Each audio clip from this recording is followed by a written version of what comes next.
I admire your loyalty. Unfortunately, loyalty doesn't move markets.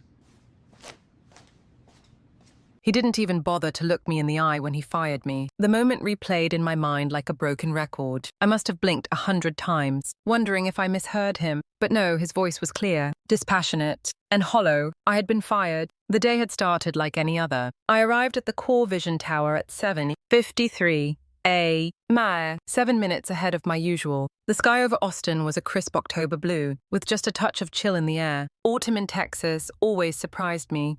How quickly the mornings could shift from sweaty to sweater-worthy overnight. I had my usual coffee from the cafe downstairs, medium roast, splash of oat milk, no sugar. I waved to Terry at reception. He always complimented my shoes. That day, he didn't say a word. I remember the elevator ride to the 19th floor. It was quiet, but not unusually so. People tapped away at their phones, earbuds in, minds on meetings. I rode up with Naomi from Risk, who gave me a tired smile. Quarter close day, she muttered. Better be ready for the storm. I was ready. I always was. At 8:30 sharp, I was leading a forecasting meeting with 2 senior analysts and our strategy director. We discussed projections, risk factors, potential reorgs, all of it. It went well like clockwork, as usual. I remember thinking, we're in good shape for Q4. Then, as I was heading back to my desk, I saw it, a new calendar invite. Subject, transition discussion.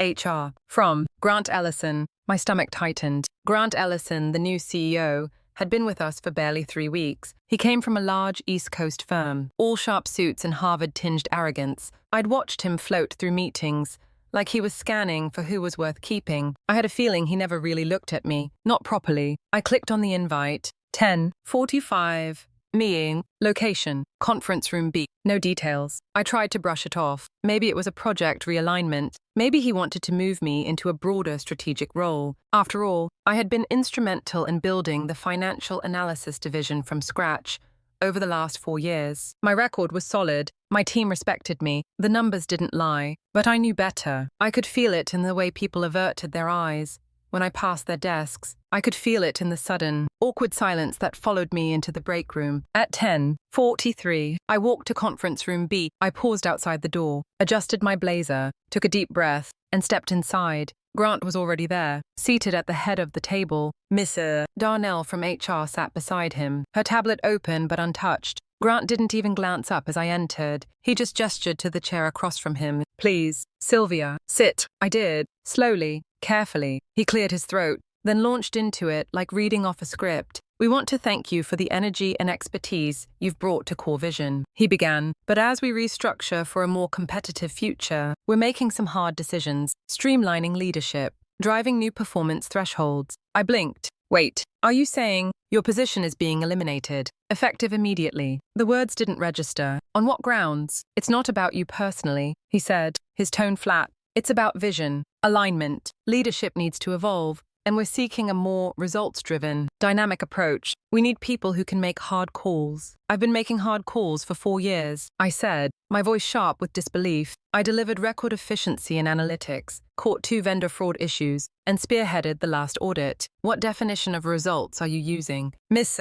Darnell shifted awkwardly. There's a severance package, she murmured, pushing a thick envelope toward me. We'll also offer coaching and resume support. I didn't take the envelope. Grant finally looked at me, but it wasn't a look of respect. It was dismissal, cloaked in civility. This isn't about performance, Sylvia. It's about direction. You've done good work, but we're pivoting to leadership that reflects urgency and assertiveness. There it was again. That coded language. Assertiveness, urgency, translation, someone louder, more aggressive, less female. I see, I said, even though I didn't. I stood, my hands trembled slightly, but I wouldn't let them see. I wouldn't give them the satisfaction of watching me break. I forced a small smile and nodded. Thank you for the clarification. I turned and walked out. The hallway felt a mile long. My heels clicked sharply against the tile, each step louder than the last. I passed my team's workstation screens glowing, phones ringing, and felt like a ghost. No one met my eyes. Back at my desk, I sat quietly for a moment. Then I began to pack my things. My coffee mug, a photo of my mother from my graduation, a framed thank you letter from the CFO 2 years ago. I slipped them into my tote bag,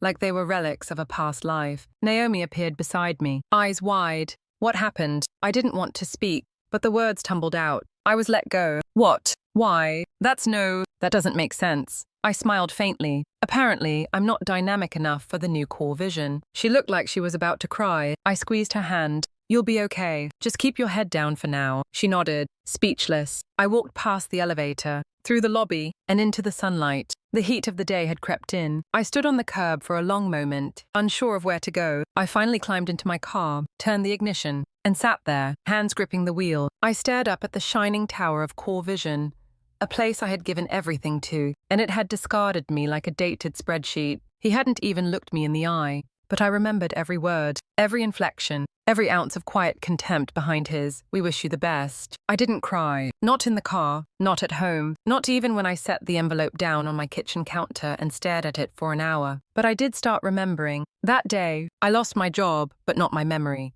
And I remember everything. I didn't cry, not in the car, not even at home, but I did start making a list. It was a small thing, really just a notebook I kept in the kitchen drawer, next to the spare batteries and forgotten takeout menus. I pulled it out that evening, long after the sun dipped behind the rooftops of South Austin. The apartment was quiet, almost eerily so, save for the low hum of my refrigerator and the occasional traffic murmurs below. I sat at the kitchen counter, the envelope from Core Vision still sealed in front of me like a landmine. I didn't want to touch it. I didn't need to. I already knew what was inside 3 months' pay, some polite nonsense about next steps, and a reminder to return my badge. So instead, I opened the notebook. On the first page, I wrote one word, Grant. Then, underneath it, what he said, what he ignored, what he'll regret. I wasn't angry at least, not in the loud, breaking things kind of way. No, my anger was cold, controlled, and for the first time in a long while, it gave me clarity. Grant had assumed I would vanish quietly, maybe cry into a Chardonnay and disappear into LinkedIn purgatory. He had no idea who he fired.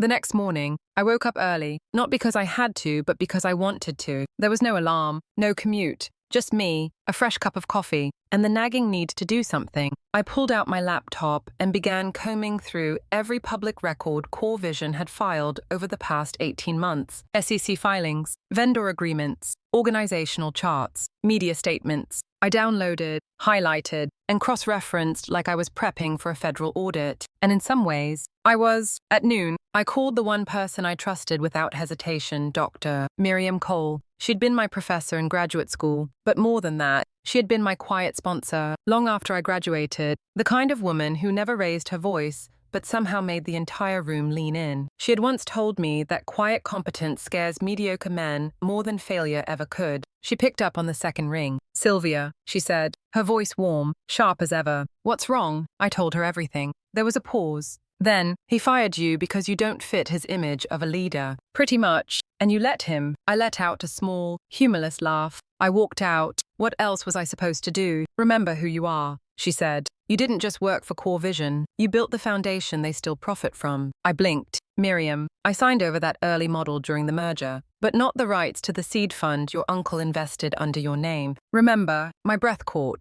My Uncle Jay, he had run a modest family trust and, at my urging during Core Vision's infancy, invested $75,000 in our original predictive analytics prototype. It had been a silent agreement, his money, my model, but I never tracked what happened to the equity once the merger folded the prototype into the larger company. I thought that got buried. Miriam chuckled. "Buried is not the same as gone." By 3 p. Me, I was in my uncle's dusty home office in North Austin. He was retired now, spending more time gardening than checking his brokerage account. When I explained what had happened, he grunted and pulled out a thick folder from his filing cabinet. "Had a feeling someday you'd come asking." Inside was the original investment agreement. It wasn't in my name directly, but in a trust labeled SM Future Holdings, LLC. My initials, my idea, my leverage, and best of all, that trust still held 3% in Core Vision Class B shares non-voting in daily affairs, but enough to make noise when paired with the right allies. I spent the next few days quietly reconnecting with people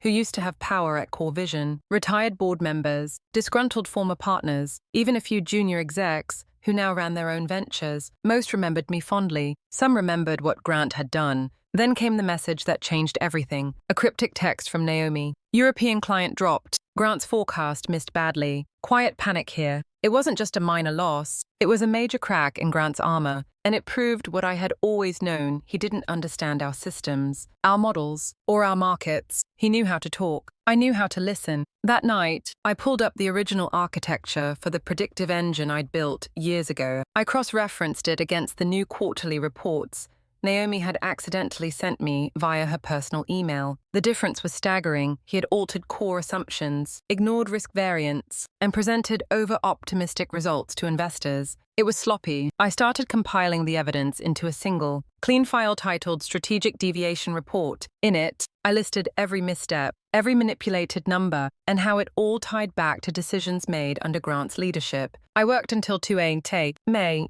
the room lit only by the glow of my laptop. For the first time in a week, I didn't feel powerless. I felt focused. And in that focus, I rediscovered a version of myself I hadn't seen since my early days hungry. Methodical, unafraid. As I shut my laptop, my phone buzzed again. It was a reply from Dr. Cole. If you want back in, I know someone on the board. He still owes me a favor. I stared at that message, heart thudding, mind racing. This wasn't about revenge. This was about restoration. And Grant, he might have fired me from the payroll, but he never touched what mattered most. He never touched my stake in the foundation. What he didn't know is, I never truly left. Every day for the past 2 weeks, I had been gone from Core Vision physically, but mentally, I'd never stepped away. I was still wired into its rhythms, its quarterly reporting cycles, its predictable chaos before board reviews, the way certain teams operated in silos, while others scrambled to connect dots that only I had been trained to see. Grant assumed that firing me severed that link.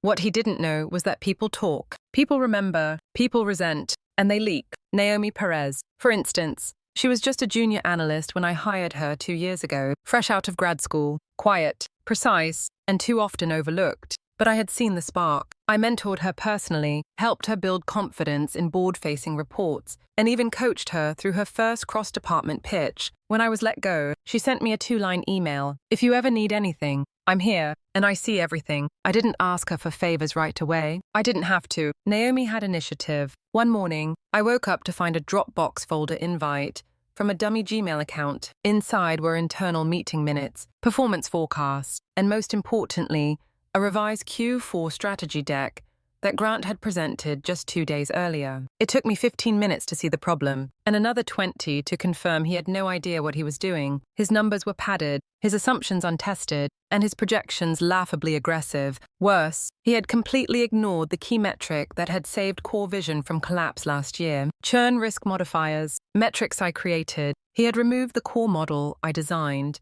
and replaced it with something flashier, something executive-friendly. But he misunderstood the system. What he created was a fragile, surface-level demo one that would crumble under real-world data pressure. I called Naomi from a private line. I saw it too, she said quietly. He bypassed the modeling team entirely. Is the board aware? She hesitated. Leon Barrett suspects something. He asked for backup data, but Grant keeps stalling. I think he's trying to buy time until the next investor call. Leon Barrett, the wild card. He was a board member, had only met twice in person, once at a fundraising gala and once during a partner roundtable. Older, sharp, with a military background and a reputation for sniffing out weakness. If he was pressing Grant, there was an opportunity. Naomi, I said slowly, can you get me the version history from the data room? She didn't hesitate. I'll have it to you by morning. After I hung up, I pulled up my own files. I had spent days compiling my own report, what I called the Strategic Deviation Map. It laid out, side by side, the evolution of Core Vision's decision logic over the last 6 months. I color-coded the transitions, green for stable metrics, yellow for stretched, red for pure fabrication. Grant had a sea of red, but data wasn't enough. I needed influence. I emailed Dr. Cole, Leon Barrett. Can you get me in front of him? Her reply came 20 minutes later. Already sent him a note. He remembers you. Said you were the only person in the room who didn't waste his time. But be ready to meet. 3 days later, I sat across from Leon at a quiet corner table in an old-school steakhouse just outside downtown. It was the kind of place where deals were made over bourbon and legacy, where the waiters wore jackets and called you ma'am. Leon didn't bother with small talk. Doctor, Cole says you have something I need to see, he said, sipping his iced tea. I pulled out a printed version of my deviation map and slid it across the table. This is what Grant is selling the board, I said, and this is what's actually happening. He studied it carefully, brow furrowed, eyes darting between the columns. You still have access to all this? No, I said honestly, but I have people who believe in facts. Leon leaned back, tapping the edge of the table. Why come to me? Because I know you don't like being lied to, I said, And because this isn't just about me, it's about the company. The people still working their asses off while the top plays pretend. He grunted. You sound like a CEO. I raised an eyebrow. I was never chasing the title, just the truth. He smirked. We spoke for another hour. I laid out the risks, the investor exposure, and the ticking time bomb in Grant's projections. Leon listened, really listened. When we stood to leave, he shook my hand and said, "You might hear from us soon." On the way home, I stopped by a print shop and had 3 copies of the deviation report bound and labeled. One for Leon, one for Dr. Cole, and one I kept for myself just in case. That night, Naomi sent another update. Meeting on Thursday. Internal audit being discussed. He's sweating. I smiled for the first time in days. It wasn't overconfidence. It was certainty. What Grant didn't know, what none of them knew, was that I had never truly left. My voice might have been silenced in the boardroom, but my work, my models, my numbers, my impact, it never left those servers. My fingerprints were still on every major decision framework CoreVision used. He had removed my name, but not my foundation. And now, I was walking back in not through the side door, not as a guest, but as a storm wrapped in silence. Because this time, I wouldn't walk into that building as an employee. I'd walk in with leverage. They didn't recognize me at first. Not until I spoke. The lobby felt different this time. Last time I passed through these glass doors, I was an employee on her way out quiet, shell-shocked, stripped of identity. This time, I was wearing a tailored charcoal suit, heels that didn't flinch against the marble, and a calm resolve I hadn't known I possessed 2 weeks ago. I walked in without a badge, but no one stopped me. Funny what confidence alone can grant you in a building obsessed with power dynamics. The security guard, a younger guy I didn't recognize, looked up from his desk. "Can I help you, ma'am?" "Yes," I said, evenly. "I'm here for the 8:00 board meeting. My name is Sylvia Morgan." His fingers froze over the keyboard. I watched him blink. Twice. Clearly, the name meant something. He looked at his screen, then back at me. Of course. Let me call upstairs. As I waited, I caught my reflection in the elevator doors. I barely recognized the woman staring back. My hair was neatly pinned, not in its usual low ponytail. I wore a shade of lipstick called Ember, gifted by Dr. Cole after grad school with the note, "For days you need fire without shouting." I'd never worn it to work before. I did today. When the elevator doors finally opened, I rode to the 21st floor in silence, my pulse steady, every breath measured. No panic,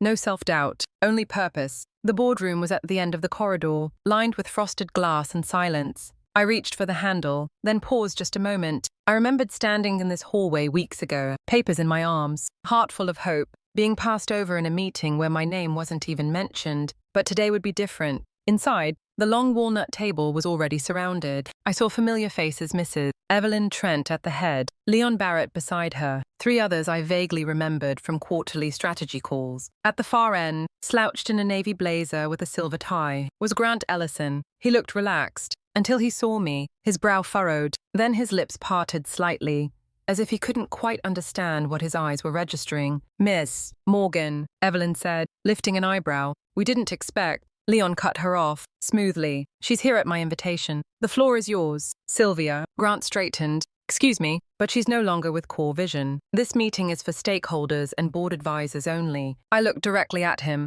"That's exactly why I'm here." I placed a folder on the table, clean, bound, labeled Strategic Deviation Report. This document details the misalignment between projected and actual Q4 performance under current leadership, alongside the removal of key analytic safeguards previously approved by the board. Evelyn reached for it. So did the others. Grant scoffed. "This is ridiculous. She's a disgruntled former employee." I turned to him calmly. "You fired me because you believed women couldn't lead. But what you didn't realize is that I never stopped protecting the systems I built, and I have every right to question what's being done to them." He laughed. "What right?" "Exactly. You're not on payroll. You're not on the board." I reached into my portfolio and slid forward a single-page certificate. Leon smiled faintly as the others leaned in. "This document," I said, "verifies my equity status in CoreVision through SM Future Holdings, LLC, originally allocated during our pre-seed funding round. With current dilution, that stake gives me 3% in Class B shares." Grant went pale, and under Clause 7 of the shareholder bylaws, I continued, "That's enough to request a leadership review vote in the event of financial misrepresentation." Silence. Evelyn spoke first. "Mr. Ellison, is there truth to these discrepancies?" He shifted, visibly sweating. Revise the model for investor clarity. It wasn't misrepresentation, it was simplification. Without risk modifiers, Leon asked flatly. Grant hesitated. I took a step closer to the table. You didn't just simplify. You exposed the company to strategic blindness. And when I tried to speak up, you silenced me. I let that sink in. Then I added, I'm not here to shame you. I'm here because this company still matters to the people inside, to the investors, to those of us who helped build it. Evelyn turned to the board. I suggest we hold an emergency vote. Within minutes, hands were raised. 5 votes to suspend Grant pending audit. 3 abstained, none opposed. Grant stood up slowly, as if the weight of his arrogance had finally caught up to him. His face was blank, but his eyes, those cold, dismissive eyes, had changed. They recognized me now. As he gathered his things, Evelyn turned to me. Sylvia, the board would like to appoint an interim CEO while we conduct the audit. Given your insight, continuity, and shareholder status, would you accept? I didn't flinch. I would. Grant lingered in the doorway. Our eyes met one last time. And just like that, the man who fired me had to stand and watch me take his chair. Revenge was never the plan. Rescue was. That was what I told myself as I walked into my new office. Grant's former office at 7:59. Man, the next day, the leather chair still smelled faintly of his cologne. The desk, large and lacquered, sat untouched. On it, a brass nameplate that read Chief Executive Officer. It was heavy. I slid it into a drawer without a word. The blinds were half open, letting in golden autumn light. I paused at the window and looked down at the parking lot, where I had once sat in my car, stunned, gripping a severance envelope. It felt like 100 years ago. Funny how quickly power can change hands when you stop asking for permission and start presenting evidence. But this wasn't about power for me. This was about repair. The company I helped build flawed, as it was still had good people who believed in substance over polish, in building systems that worked over selling ones that merely looked good. I wasn't here to punish. I was here to pull the company out of the ditch before it skidded off the cliff. At 8:30 sharp, I held my first leadership huddle. I walked into the executive boardroom with a legal pad, not a slideshow. No one expected me to speak without slides. They were used to Grant's flash, but I had no interest in spectacle. I wanted facts, voices, ideas. I'm not here to dominate, I said simply. I'm here to listen, direct, and repair. Some eyes were wary, others relieved. I saw Naomi seated toward the back, trying not to smile. We reviewed the client retention data first, then the projected attrition rates. I didn't shy away from the ugly numbers. I laid them out. We were losing trust, not because of poor product, but because of inflated expectations. People don't leave a company when numbers drop. I told the room, they leave when trust disappears. It's our job to win that back. I reinstated the original churn modeling parameters by noon. At 2:00 p.m, I met with our head of IT to diagnose the security concerns that had emerged under Grant's efficiency cuts. Half the vendor servers had been migrated without proper QA. A data breach was only a matter of time. We halted all migrations immediately. At 4:15 May, I walked the floor, something Grant never did. Just walked, not to inspect or intimidate,